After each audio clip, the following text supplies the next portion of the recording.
Tales of vampires are quite popular in modern times, and never is that more true than as the season draws near to Samhain, aka Halloween. They are often presented more as exotic than terrifying, and this portrayal has its origins in the 19th century tales, most especially Bram Stoker's Dracula, which presents a vampire as an intelligent, seductive creature that might lure men or women to destruction through their wiles.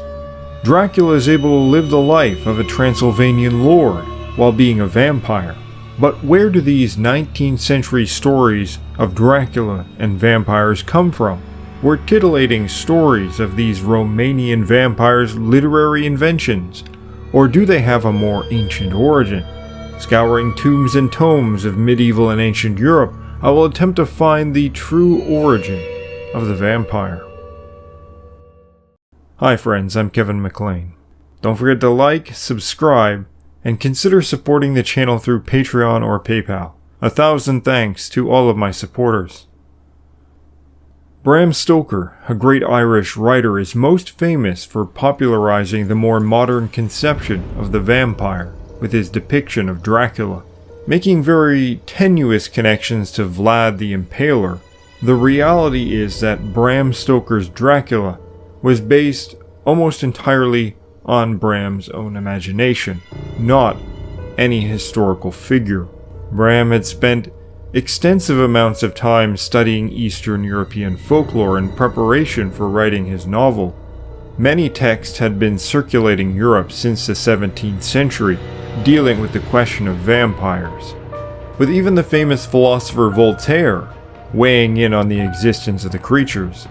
John Polidori, an English writer, released one of the first influential works of fiction on the question with his novelette, The Vampire. Released in 1819, the vampire in his work is named Lord Ruthven, and he seems to have been a strong basis for Bram Stoker's Dracula. In The Vampire, however, much of the drama takes place in Greece rather than Transylvania. They both picture the vampire as seductive, elite, and intelligent, with a great desire to corrupt people before killing them. However, Stoker incorporates more folkloric elements into his tale and brings up the matter of God and of evil, which Polidori strangely ignores. But one interesting aspect seems to be that he incorporates the genuine idea found in Greek and Romanian folklore that the vampire in fact starts off as mortal, and is therefore more akin to a witch or sorcerer. But for those of Central and Eastern Europe, at least during the Middle Ages and into the early modern period, vampires were not some interesting characters in fantasy or folklore, but were very real, at least in the minds of the people of the time. To really begin this investigation into the origin of vampires and the tales that inspired writers like Bram Stoker, it's best to start with the word itself.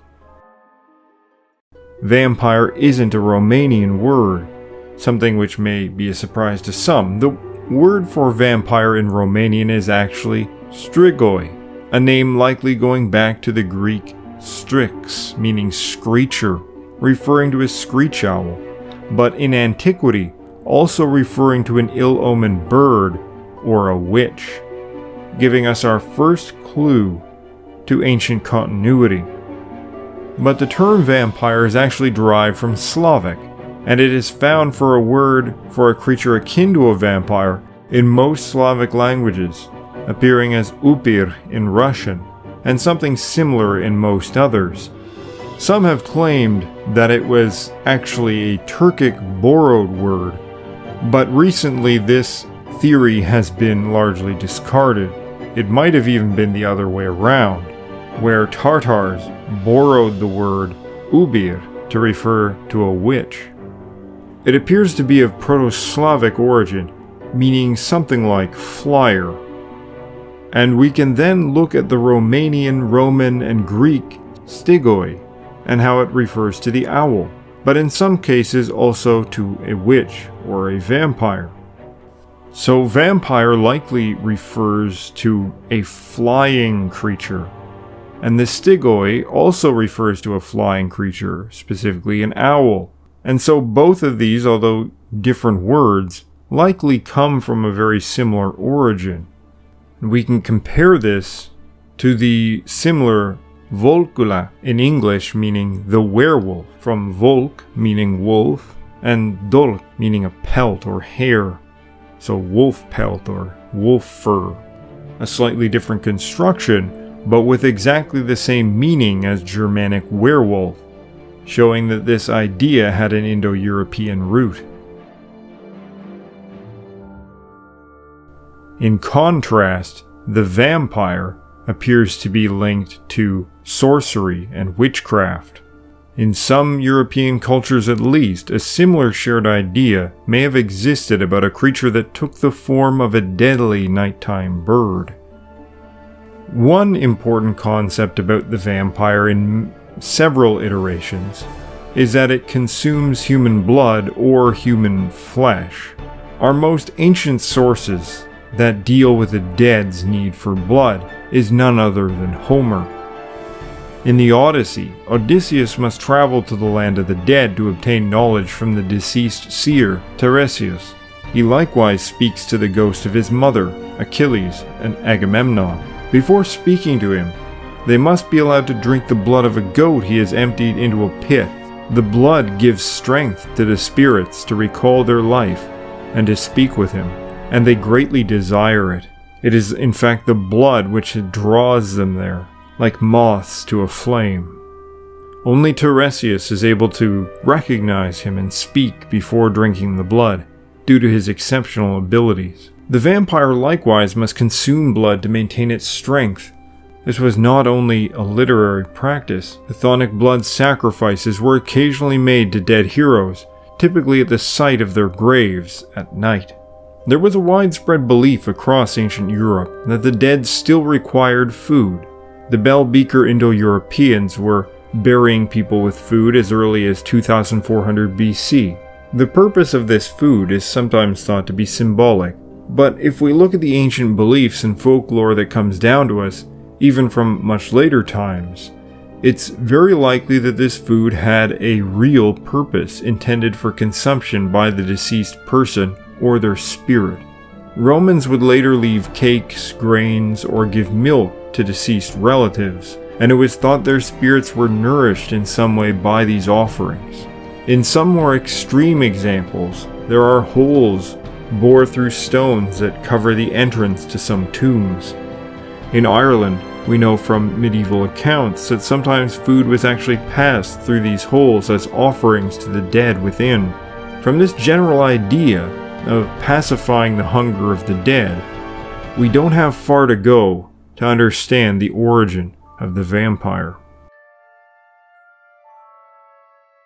The hungry dead were feared, for if not placated, they may decide to roam from their resting places and find something to eat.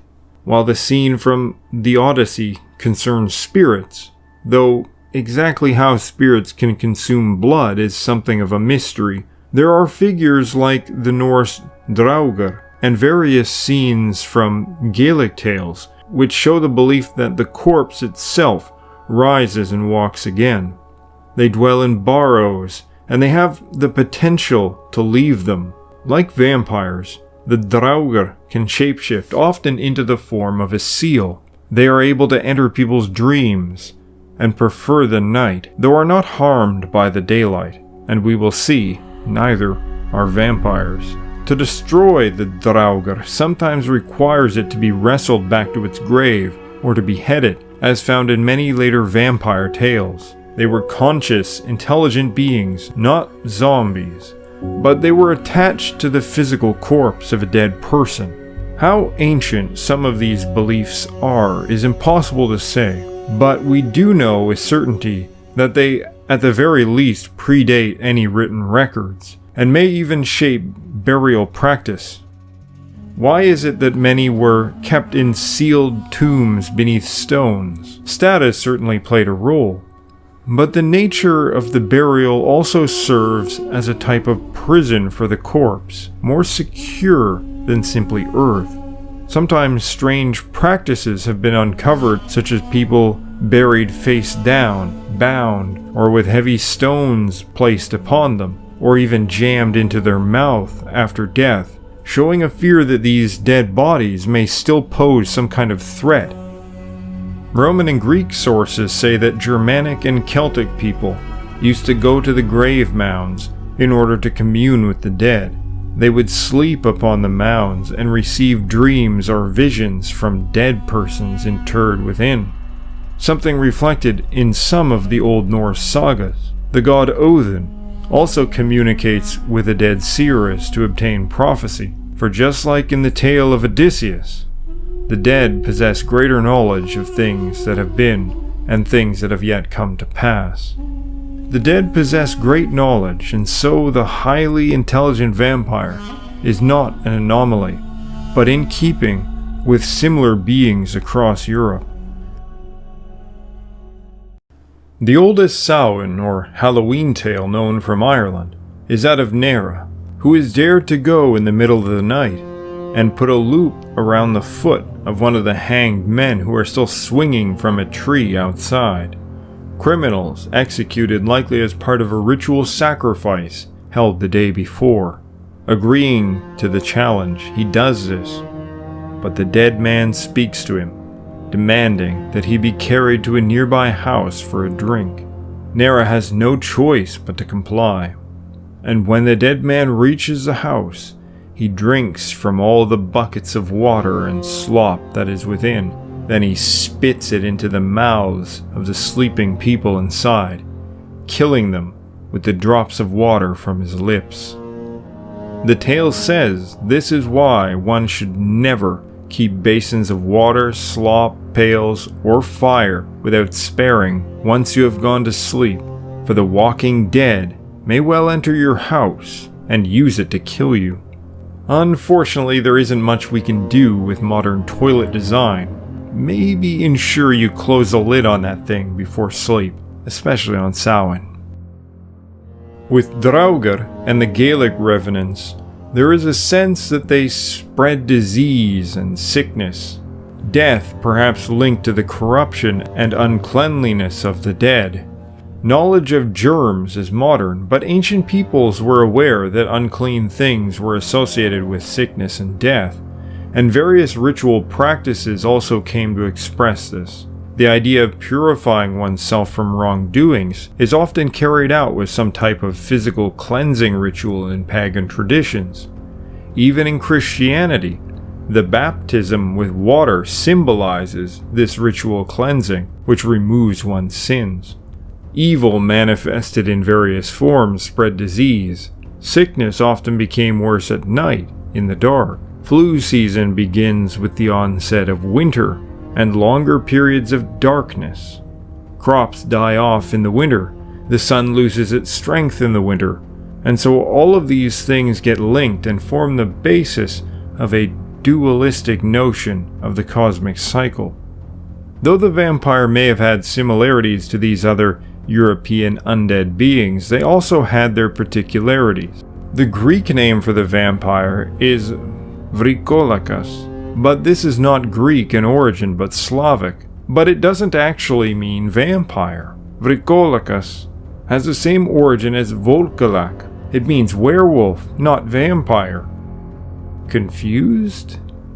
In some Slavic regions, like Croatia, the word is also used to refer to a vampire.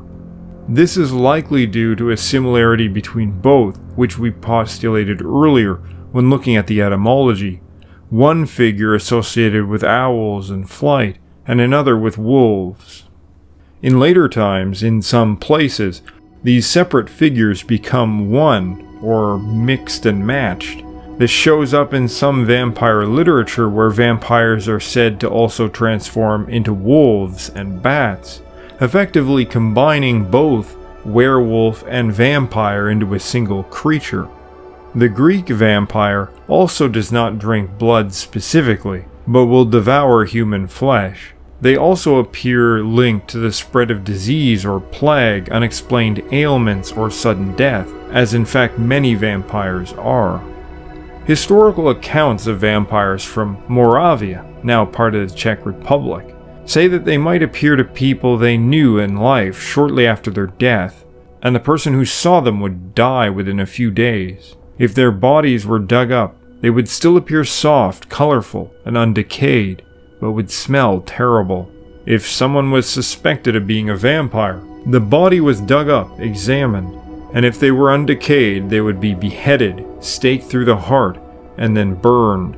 Such accounts are also related in Hungary and Romania. In one case, the victim's father, who had been dead for 10 years, sat down at the table with him, and he was dead the next day. The body of the father was exhumed and found to be in perfect condition, with blood like that of a living man. The corpse was beheaded. In another case, a man rose up after being dead 30 years and killed his brother's son, and their servant by drinking their blood from the neck, which killed them on the spot. This vampire was ended with a spike through the temple. From the region of Transylvania, the historical accounts say that vampires could drain the blood of the living like leeches and fill themselves on it, until they were so full that the blood would pour from their eyes and seep from the pores of their skin, making them absolutely bloated with blood. Sometimes those who have been sucked by a vampire will also become a vampire in death, although that is not guaranteed. At least one individual hoped to cure himself from vampirism by eating the dirt of a vampire's grave, but to no avail. He still became a vampire after death. He was staked through the heart and let out a terrible scream, and then his head was cut off and the entire body consumed by fire. In the 16th and 17th century, they began to perform this upon anyone who died whom it was suspected may turn into a vampire, so that they might put an end to the vicious cycle. When a few years later a young girl died of vampirism and cited seeing the dead child of a local man, it was found that they hadn't considered that if someone consumed the meat of a cow which had died of vampirism, they would also become a vampire. The body was dug up, found to show all the signs of vampirism, and was beheaded, staked, and burned. Then they dug up 40 other bodies, 17 of which showed signs of vampirism, and carried out the remedy. These actions in Romania were all done under the law, with judicial sanction. Laws on the books in the region laid out legal procedures for dealing with vampires, and professionals did exist that specialized in it, what we might call vampire hunters. For the situation gets more complicated even once living vampires get into the picture. The strigoi does not only refer to an undead vampire, but also to a living witch or sorcerer, some of whom at least send out their spirits during the night to drink blood. Though most often associated with Romania, the strigoi are also known in many other Romance languages. Striga in French refers to a bird woman who sucks blood. The stregonine in Italian refers to a witch or sorcerer. Greek has strix. The name is even found in Polish, which must have been borrowed from a Latin-based language sometime in the Middle Ages, and refers to what is usually a female demon or vampire-like creature. But it was the Romanian strigoi and its specific myths that Bram Stoker most utilized for Dracula. He used the name vampire because it was a more well-known term in English, and because in many places there wasn't much, if any, difference between a strigoi and a vampire, with the terms often being used interchangeably. However, there does appear to be several differences. In many cases, except in Romania, the strigoi is more often female, and refers specifically to a witch, while vampires in many Slavic regions do not specifically drink blood, consuming human flesh instead, or simply killing the victim without touching them at all, something common to all vampire tales. The specific drinking of blood, or drinking of blood from the neck, is something recorded in a minority of tales. When the witch or sorcerer strigoi dies, they would reanimate and become even more powerful, but someone might become a strigoi in a number of ways. though through an unholy life, through improper burial practice, through a curse, and of course, by having their blood sucked by another Strigoi, in many cases, or by being killed or coming in contact with a Strigoi.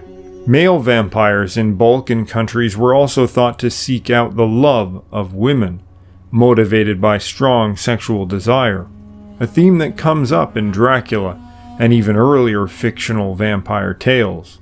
The union of vampire and mortal woman could actually result in children, who would become a dampir, who some thought would gain certain abilities of vampires without becoming one. In Romania there are likewise the moroi, children of the strigoi with normal women. They would be born hideous and with a great amount of hair. The full extent of the powers of the real tales of the vampire shift a little over time and depends on the region. However, one thing you can be sure about: if you find yourself under attack by a real vampire, daylight is unlikely to save you. The vampire generally has a preference for night, but there is nothing to stop it from appearing at high noon or walking in and sitting down at your breakfast table uninvited, perhaps making you its meal. They could take many different forms, but they varied widely in their intelligence, with some being very smart and others being more like drones. Often people are made ill or die from vampires without the creature even touching them or draining their blood. Simply seeing the thing is enough. It's sort of like foretelling one's death. However, unless you are related to a vampire, you are not nearly as likely to be attacked by one, because in the surviving accounts they generally went after family members, often those closest to them. The vampire is also prone to a strange OCD-type behavior found in other beliefs about the dead. So if one fills the grave with many pebbles or other small objects, they would be forced to count them. Iron could ward them off as well, as it does with fairies and the Gaelic Sidhe. Garlic, of course, is a staple, and will provide a shield of scented protection. And big stakes to trap the dead beneath the earth are always a good idea.